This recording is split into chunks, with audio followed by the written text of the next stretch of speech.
Shalom, Assalamualaikum warahmatullahi wabarakatuh.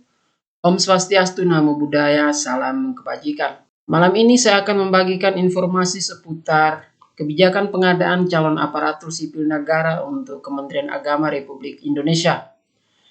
Kebijakan pengadaan calon aparatur sipil negara formasi tahun 2022. Yang pertama kita lihat di sini adalah landasan hukum pengadaan calon aparatur sipil negara tahun 2022 untuk Kementerian Agama Republik Indonesia. Pegawai pemerintah dengan perjanjian kerja yang selanjutnya disingkat P3K adalah warga negara Indonesia yang memenuhi syarat tertentu yang diangkat berdasarkan perjanjian kerja untuk jangka waktu tertentu dalam rangka melaksanakan tugas pemerintah. Dilihat yang pertama yaitu Undang-Undang Nomor 5 Tahun 2014 tentang Aparatur Sipil Negara. Kemudian dengan PP 49 Tahun 2018 tentang Manajemen P3K. Diperkuat dengan Perpres Nomor 38 Tahun 2020 dan Perpres 98 Tahun 2020 dengan Surat Edaran Kemenpan RB Nomor 1197/2021 dan Kemenpan RB Nomor 76/2022, yaitu dengan jenis jabatan yang dapat diisi oleh P3K.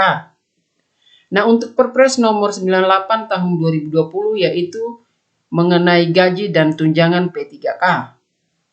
Permenpan RB Nomor 70 Tahun 2020 adalah masa hubungan perjanjian kerja P3K. Kemudian Permenpan RB Nomor 71 Tahun 2020 tentang pemberian kuasa pengangkatan P3K, Permenpan RB Nomor 29 Tahun 2021 tentang pengadaan P3K untuk jabatan fungsional. Nah, untuk arah kebijakan nasional yaitu kebijakan pengadaan aparatur sipil negara tahun 2022, yaitu pengadaan aparatur sipil negara tahun 2022 dilakukan hanya untuk P3K. Arah kebijakan yang pertama yaitu perubahan pola kerja birokrasi yang melalui teknologi informasi secara masif akan mengubah kebutuhan aparatur sipil negara dari segi jumlah maupun kualitas. Arah kebijakan yang kedua yaitu kebutuhan guru dan tenaga kesehatan yang belum terpenuhi akan dibuka kembali sepanjang diusulkan oleh pemerintah daerah. Kemudian yang ketiga, keberpihakan kepada ex-THK 2. Kebutuhan dapat dialokasikan bagi THK 2 yang memenuhi persyaratan dengan kebijakan yang lebih berpihak. Arah kebijakan yang keempat yaitu gaji dan tunjangan. Gaji dan tunjangan memperhatikan kemampuan pembayaran gaji dan tunjangan sesuai peraturan perundang-undangan. Nah, arah kebijakan dan strategis nasional yang menjadi mandat RPJMN kepada Kementerian Agama. Nah, di sini yang kita lihat yang paling inti di sini adalah meningkatkan sumber daya manusia berkualitas dan berdaya saing. Yang kedua adalah revolusi mental dan pembangunan kebudayaan. Di sini yang pertama kita lihat di sini adalah peningkatan pemerataan layanan pendidikan berkualitas. Yang pertama adalah peningkatan kualitas pengajaran dan pembelajaran. Kedua, peningkatan pemerataan akses layanan pendidikan dan percepatan wajib belajar 12 tahun. Yang ketiga, peningkatan profesionalisme, kualitas, pengelolaan dan penempatan pendidikan, penempatan pendidik dan tenaga kependidikan. Yang keempat, penguatan penjaminan mutu pendidikan. Yang kelima, peningkatan tata kelola pembangunan pendidikan. Peningkatan produktivitas dan daya saing. Yang pertama itu mengenai penguatan pendidikan tinggi berkualitas dan pendidikan dan pelatihan vokasi berbasis kerjasama industri. Kemudian untuk revolusi mental dan pembangunan kebudayaan. Jadi ada 3 poin penting di sini yang ditekankan. Yang pertama yaitu revolusi mental dan pembinaan ideologi Pancasila. Yang pertama, revolusi mental dalam sistem pendidikan. Yang kedua, revolusi mental dalam tata kelola pemerintahan. Yang ketiga, Revolusi mental dalam sistem sosial untuk penguatan ketahanan keluarga dan masyarakat. Yang kedua, memperkuat moderasi beragama. Ada sekitar 5 poin penting. Yang pertama, penguatan cara pandang, sikap, dan praktik beragama dalam perspektif jalan tengah. Nah, arah kebijakan Kementerian Agama yang pertama yaitu pelamar calon P3K. Kementerian Agama telah mengusulkan kepada Kementerian Pan-RB bahwa pelamar calon ASN Kementerian Agama memprioritaskan bagi mereka yang sudah mengabdi di Kementerian Agama. Yang kedua, kompetensi.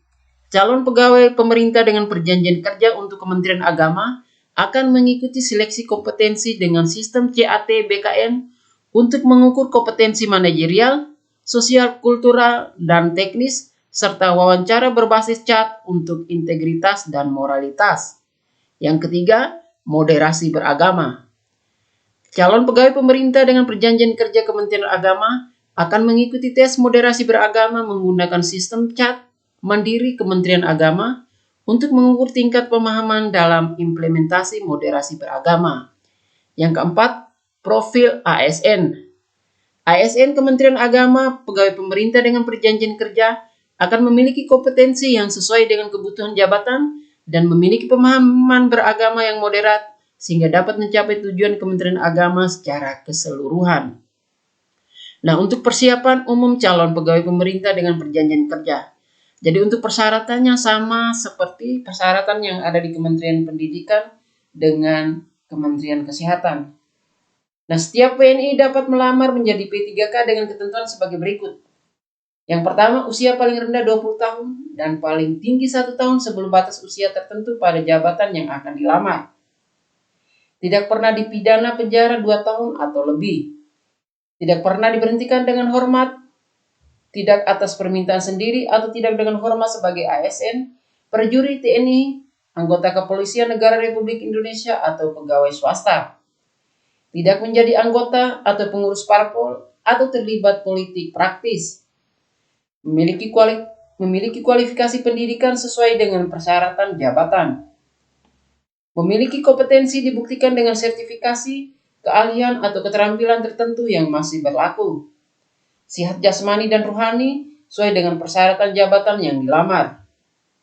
Persyaratan lain yang sesuai dengan kebutuhan jabatan yang ditetapkan oleh PPK.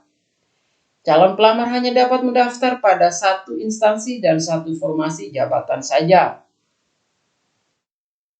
Nah, untuk distribusi alokasi formasi calon aparatur sipil negara tahun 2022, yang pertama untuk kelompok jabatan yaitu tenaga pendidik, jumlah alokasi formasi sebanyak 27.589. Itu terbagi antara guru dengan dosen, yaitu guru sebanyak 24.848 dan dosen sebanyak 2.741. Kemudian yang kedua, tenaga keagamaan, yaitu penyuluh agama dengan penghulu. Penyuluh agama dengan formasi sebanyak 12.427 dan penghulu sebanyak 2.038 formasi.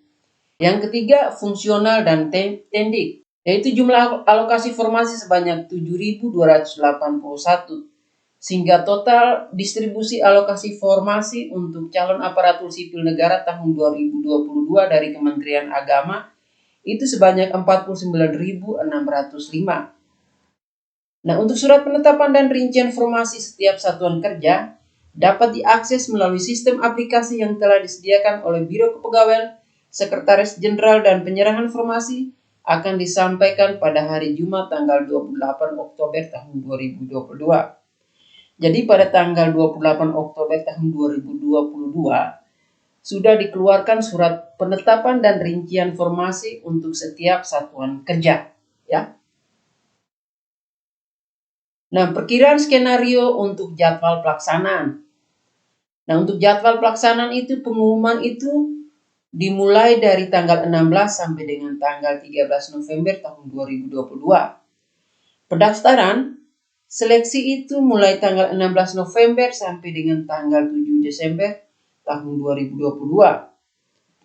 Seleksi administrasi itu adalah tanggal 16 November sampai 14 Desember tahun 2022.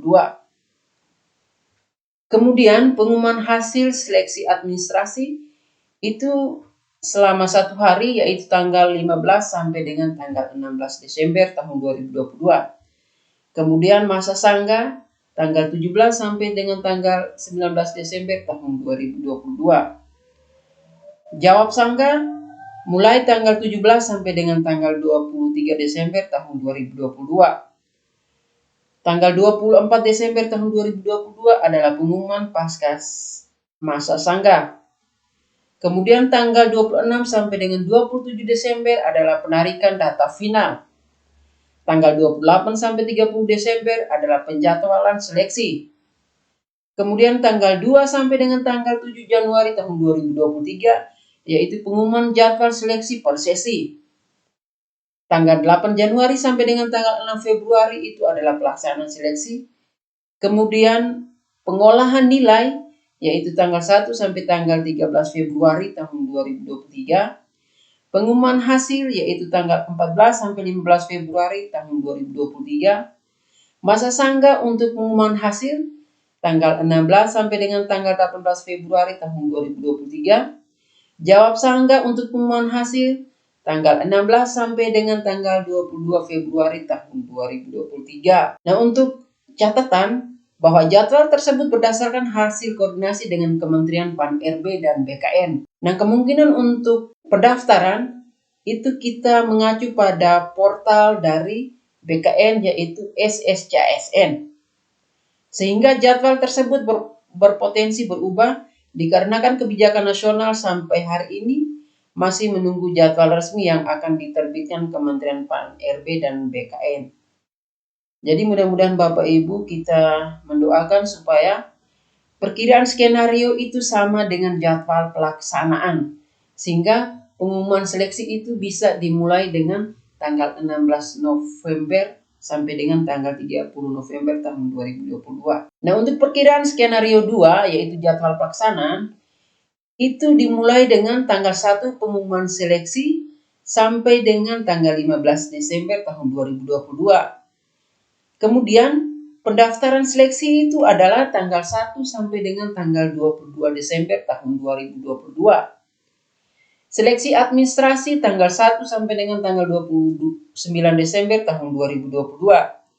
Kemudian pengumuman hasil seleksi administrasi selama 2 hari yaitu tanggal 30 sampai dengan tanggal 31 Desember tahun 2022.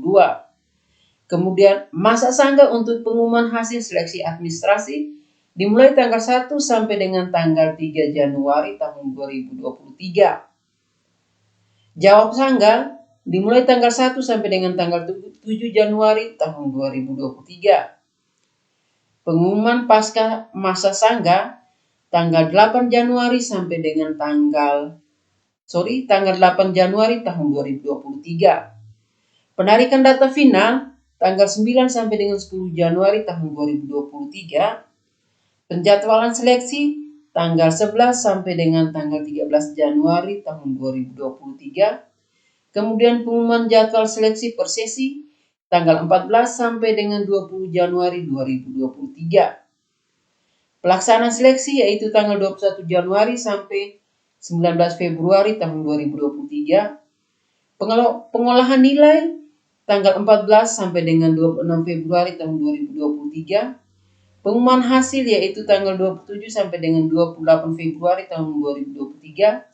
Masa sangga yaitu tanggal 1 sampai dengan tanggal 3 Maret tahun 2023. Jawab sangga yaitu tanggal 1 sampai dengan 7 Maret tahun 2023. Nah, untuk rancangan anggaran pelaksanaan calon aparatur sipil negara formasi tahun 2022 untuk Kementerian Agama Republik Indonesia, yang pertama rancangan anggaran untuk tahun 2022.